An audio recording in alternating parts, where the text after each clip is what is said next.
Onto all fours, hands underneath the shoulders, knees underneath the hips and your toes tucked for knee lifts. Press down into the hands, draw the shoulders down away from the ears and begin to lift the knees off the floor. So we're not looking for the knees to lift really high, as close to the floor as you can. So this begins to strengthen the stomach muscles nice and safely. And when you've had enough, you can gently drop back down. And when you're ready, lifting back up again. Keep the shoulders down away from the ears, press down into the hands. And keep the crown of the head in alignment with the spine so the chin's not dropped down or lifted up. And let's try one more.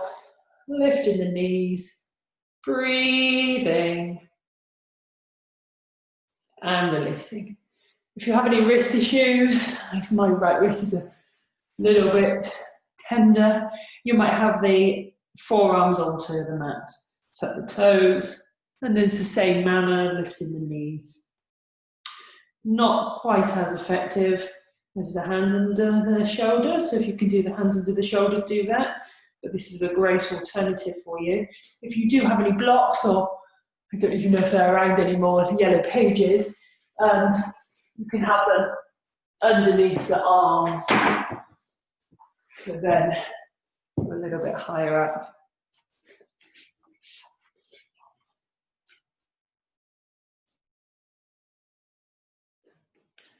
And then stretching back, reaching out through the arms if you can. If the shoulders are tight, just bend through the elbows.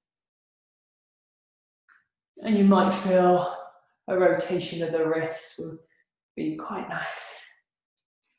So that's our knee lifts.